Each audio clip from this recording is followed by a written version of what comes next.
Hello everyone, it's me again, Xeno, your favorite Tremere, but today I'm dressed as a Ventrue because I am wearing a suit, so I am a Ventrue because that's how it works. And why am I dressed like that? Well, you probably know. Yesterday, the Ventrue highlight has dropped for Bloodlines 2, and well, like with the other clans before, we will be doing the overview of the both articles about the clan, the Ventrue in this scenario. So we'll be reading Developing Ventrue and later a clan highlight, the abilities, powers and how stuff works. So that's that. Let's get into it without further ado, because time is money, as they say, and I'm a Ventrue today, so money is important. Let's read. Dev Diary 12. Developing Ventrue. Picture a group of selfish, ambitious vampires, each with a hunger for authority that matches their thirst for blood. That's Clan Ventrue for you. That checks out. Vampires with a taste for power, prestige, and opulence. Our team had a blast bringing their aristocratic grandeur and ambition to life in the game, to unlife, you could say. Equally at home in the corridors of corporate power and the halls of high society, the Ventrue embody leadership, strategy, and a refined decadence. Whether they're making deals in the boardrooms or dominating the nightlife scene. The Blue Bloods always maintain their iron grip on power. So that's Ventrue basically summarized perfectly. Designing Ventrue for modern tabletop. Alright. Just like the Bruja, the Ventrue are a foundational archetype both in Vampire the Masquerade's clan assembly as well as in wider vampire fiction. They represent the vampire as the aristocratic leader, classy, regal, and inhumanely majestic. Many silver screen depictions of Dracula would fit well in this clan. Would, I guess, Hammer version would, with Christopher Lee, would fit in this. Well, that makes sense actually. In this clan, as would any number of his derivatives. Before Unrise, the Ventrue represented what most people would consider a classical vampire. That would be more of a Tzimisce, if that makes sense. The old clan, especially, since they just are Ventrue, but more Draculish, if you could say, more true to the book and stuff. But makes sense also. Taking the Blue Bloods into the 5th edition was therefore comparatively easy, as the clan has had a solid identity from its first appearance in 1991, never relying on gimmick powers or strangled setting elements. Yep. Their arsenal of disciplines paint a clear picture of the kind of ruler they represent. Presence to enact awe, dominate to enforce obedience, and, if the previous would fail, fortitude to withstand retaliation. A true Ventrue commands from the front, but that is also their weakness. In most cases, Ventrue just sits their asses comfortably in some high tower in the city and tells people to do stuff for them, but let's say that's also true in some very rare cases. While Ventrue vampires are no strangers to hierarchy, their tradition of embracing mortals already used to being obeyed often creates brittle power structures with too many leaders and not enough followers. Shame. To many Blue Bloods, the throne is more important than what it represents, and more than one Ventrue prince has met final death because they would rather lead in defeat than triumph as a lucky. Sebastian Lacroix for you. Alright, so this designing modern Ventrue for tabletop was written by Karim Momar, a name that we are all familiar with at this point. And yes, now we will be talking about this majestic, distinguished gentleman. His name is Fletcher. Fletcher what? Let's just say his name is Fletcher. Alright. I have two rules. No sneakers, and if you must rip someone to pieces, do it outside.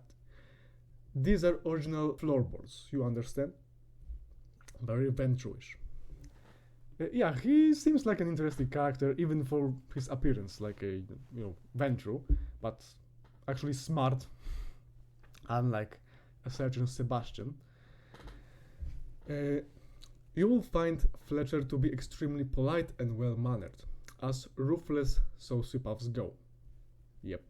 He owns several venues throughout Seattle, but you're most likely to run into him in the Macomb bar, tickling the ivories and rubbing shoulders with the other Blue Bloods. Because that's what Ventrue do. Educated, intelligent, and congenial, you might enjoy Fletcher's lively conversation, but you'd be wise not to let his affable veneer fool you. He's a great white amongst lesser sharks and old hand at vampire politics, and has survived more than one Prince of Seattle. So he's most likely very old. You know, princes often rule minimum, let's say, like 20 years, maybe. Of course, Sebastian is a failure of a Ventrue, but you know, that means Fletcher knows what he's doing. Writing the Ventrue. So this right here. Our design process of Fletcher was to start with the role we needed him to play in the story, in Seattle and in kindred society, and shape his personality accordingly. We already knew that the Ventrue would have a deep and long-running grasp on the city, and it takes more players than a prince to achieve that. Fletcher is neither a king nor a pawn. He's more of a rook. We always know he is being maneuvered by higher-ranking kindred, but he also gives up opportunities to explore the history and lore of Seattle and the Camarilla, all wrapped up in a smarmy bastard who's a hell of a lot of fun to write. Cherish Goldstraw, writer, also a familiar name for us at this point. So yeah, that's Fletcher, very interesting individual. Okay, so now let's move to combat discipline design. Because Ventrue are known for their combat disciplines. Of course, that's sarcasm, but they also are capable of standing up to themselves if there's no one else to do it for them. For Ventrue's approach to combat, we wanted to lean into a feeling of superiority and domination. It means nothing to always be superior, though, so you start off at a disadvantage. Ventrue's capabilities in combat aren't as strong as some other clans, and so you likely need to start out on the lower end of the food chain, to the displeasure of Blue Bloods, staying out of sight and using spoken commands to keep your hands clean. Yes, as they feed, their fortitude strengthens. Ventrue's passive turns their skin into marble, so the more blood they have, the more resistant to damage they become. So fortitude will be their passive ability. This lets you take much nastier opponents head on and allows the user of Ventrue's more devastating dominate powers, where once you were skulking in the shadows, now you are an unstoppable god who can kill with words alone. This rise and fall fight mechanic is the main draw of the Ventrue's playstyle, and should be well suited to players who want to keep things varied or maybe just seek an absurd level of power. Max Bottomley, senior game designer, also a gentleman who we are familiar with at this point in these dev diaries. What do Ventrue sound like? Like a distinguished gentleman. English, most likely.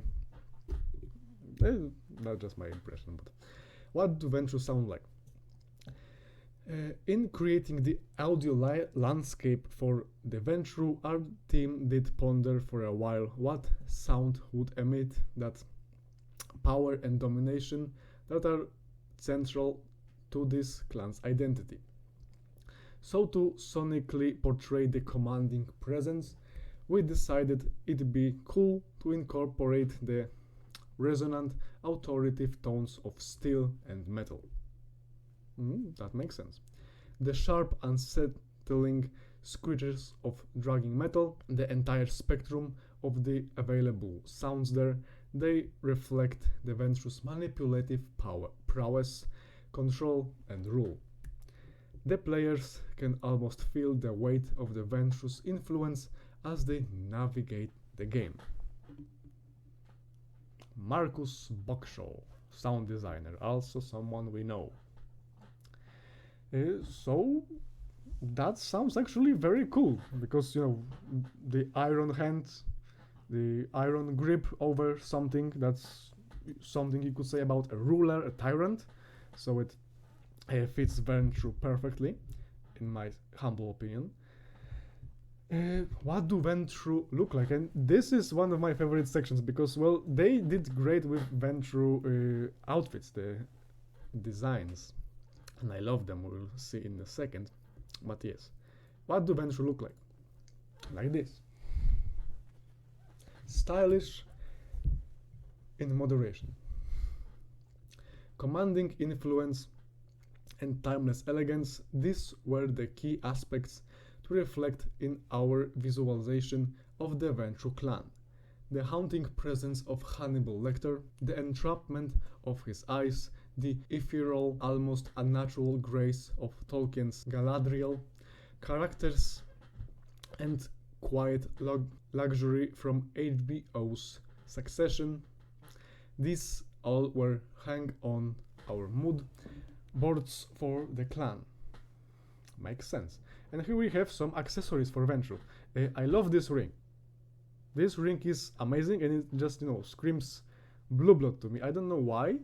It reminds me of a character, I think, that, a show, I think it was, or a movie. It was like a king or someone like that. I don't remember exactly who. Yeah, but this ring reminds me of that, so my brain associates it with power and authority. The portrayal of Ventrue involved us merging influences from ancient nobility fused with modern high-end fashion. The Ventrue's attire features large, intricate overcoats and contemporary styles, all crafted from lush materials that reflect their elevated status, their long-standing heritage of command. This became more than just garments, but a real declaration. One must know who's in charge here. That makes sense. That's Ventrue 100%. Their mere body language, the way they hold themselves, the player can sense their reputation of honor precedes them. What makes Ventrue stand out from many other clans is their ability to rule by their voice and presence alone. You can affect singular or multiple people with one full command of your voice or a look. Yeah, that's how it works. Ventrue's powerware is designed not only for impact but for functionality, to be it a corporate boardroom or clandestine gathering. emphasizing their role as the aristocrats of the vampire society. Our visual representation marry traditional high nobility with the cutthroat nature of the corporate power structures. The Ventrue stand out as both a beacon of old world aristocracy and modern day leadership, dominating any room they enter, whether through the subtle art or persuasion or good old physical power. Ben Matthews, Associate Art Director, also someone we know. And these outfits, especially the second one from the right, love this one. It reminds me of an outfit from Blood Hunt, which I loved for Ventrue. All of these are great, in my humble opinion. Very cool. I like those. Yeah. Most likely Ventrue will be my second playthrough, of course, after Tremere. But yeah, that was developing Ventrue. Of course, link will be in the description of this video. Yeah, Fletcher here. And now we can jump to Clan Highlight Ventrue. Clan Highlight Ventrue. The clan of kings, blue bloods, tyrants, warlords, patricians, Borgias. Yeah, patricians, Borgias. Alright. For those who don't know, patricians were like a noble class in ancient Rome. That was the name. The name Patrick means nobleman, and Patricia means noble woman. So that's cool. Ventrue vampires usually choose their progeny from mortals familiar with power, wealth, and influence, seeing themselves as the rightful leaders of vampire society.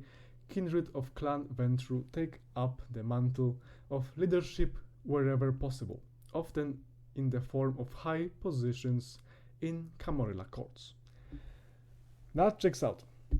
So yeah, here we have Fletcher and playing a Ventrue in Bloodlines 2. What are you saying, Fletcher? Of course, as a Ventrue elder, there's nothing I can teach you that you don't already know. Flattering as the suggestion may be. He knows how to talk Ventrue, yeah, because Ventrue, if you don't know, have themselves a language of their own, which means kiss someone heals, as long as you gain something from it, basically. And Fletcher knows how to play that game. I wanted to say something else than heals, but I don't want this video to be taken down. Playing a Ventrue in Bloodlines 2. Ventrue are blue-blooded tyrants who enact obedience in both their allies and their foes. Focusing on the disciplines dominate, Ventrue forces their prey to obey their command, to fight their friends, forget what they've seen, or even kill themselves. Feeding builds up fortitude, allowing the Ventrue to soak up more damage in case any enemy is powerful enough to resist their force of will. So yeah, and abilities, the thing we've all been waiting for. Abilities. When you choose your clan, of course it's almost similar to this section from previous Dev Diaries, but we will read this one. When you choose your clan, you will start out with a passive ability unique to each clan. You're then able to unlock abilities from the ability tree, starting with your chosen clan. Each ability requires spending ability points, so experience, to unlock, which are earned from completing missions, combat, exploration. At the peak of the ability tree, you can unlock the clan perk, a reward to those dedicated enough to unlock all of the abilities from a clan, giving a permanent passive upgrade. So yeah, basically the same thing we read before 3 times. But that's fine. Let's read abilities. So Flesh of Marble, in the tabletop it's a Fortitude power, and this is Ventrue clan passive. Feeding hardens your skin, making you highly resistant to damage. The only thing I don't like about that is that clan passives are clan exclusive. So I can't give my Tremere Fortitude, and that bothers me. I don't like this, but well, it is what it is. Shame, but it gives Ventrue the unique advantage in a way, because I like Fortitude. It's very useful discipline, and it would be good for a Tremere. But Cloud Memory. Cause a target to forget you were there, putting them into a relaxed state. So you didn't see me like a Jedi. I wasn't here. You will turn around and drink an orange juice. Don't pay attention to me slaughtering your comrades. Something like that. So that's cool. Possession. Possess an opponent, allowing you to see through their eyes for a period of time. While possessed, the target can be commanded to attack another person. We will see that in a minute in the screenshots, but yeah, you can enter someone's head, controlling them, and most likely move as them through their level, through maps. So that's cool. Terminal Decree. Use your powers of Dominate to command someone to off themselves. Very creepy ability, but one of the most powerful the Ventrue can possess. And Mass Manipulation. Subdues enemies within your gaze, preventing them from attacking you. Dominate abilities will affect all subdued opponents while Mass Manipulation is active. What to say? This is, well, even more creepy, because you can do Mass Manipulation and Terminal Decree, and you see, like, I don't know, 5 or 10 hunters just offing themselves. And clan perk, so the unlockable thing for all clans. First, increase the amount of health restored by feeding. Honestly, I would switch it up with the Tremere. I would give it to them. Their acidic bite I would give to Banu, but that's just my opinion.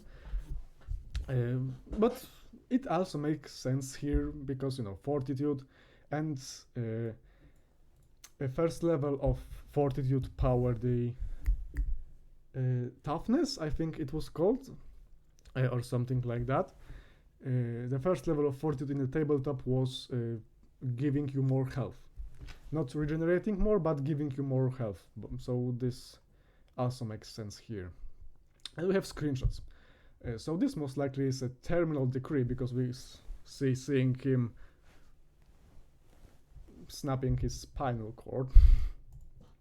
Here we have the Cloud Memory, most likely, and Mass Manipulation, I think. The yellow fake is cool. I would give it more like a bluish, pale blue glow, but yellow also works because, you know, gold. But I associate yellow more with presence. And position, so we can see fire here. We're seeing from the first perspective of some guy we manipulate. So yeah, Terminal Decree, Cloud Memory, Mass Manipulation, and Possession. And here we have the ability tree, customizing your playstyle. This is the same thing. It basically says that all clans can unlock abilities from other clans, and those clans that have a discipline, like default, but they don't have it in their skill tree, they can unlock it from the other clan on the regular experience cost, and other disciplines that they don't have, they must pay more for to learn.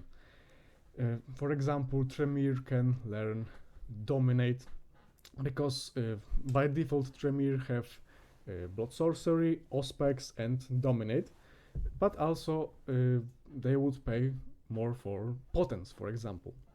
So that's that. And that's it. Like this, the Ventrue disciplines are Dominate, Presence, and Fortitude, right here. So Fortitude is passive for Ventrue. Dominate is most of their abilities. And Bruja had presence, a few powers from presence, if I remember correctly. So Ventrue will be able to learn this taunt, I think it was one of these powers, will be able to learn it on less experience cost. So yeah, that's that. It was all for clans we covered in these videos, developing Ventrue and Ventrue Highlight. So let's go to Fletcher. Well, I'm excited for the game, as I said multiple times already. And well, we will see what's next. Maybe I will do more cosplays when the DLC clans are revealed. For sure I will do more cosplays when they're revealed. They will most likely be revealed after the game released, or like close to the release, because one clan is like I think will be revealed on the release date or something like that. But yeah, most likely the next thing will be more gameplay or other dev diaries with deep dives into aspects of the game, and I'm excited for all of them. So that was overview of developing Ventrue and Ventrue Highlight. I suggest you watch my previous videos, if you haven't already, on the other clans when I talk about Bruja, Banu Hakim and Tremere. There is a playlist on my channel, the Bloodlines to talk, when I talk about, well, everything that came out.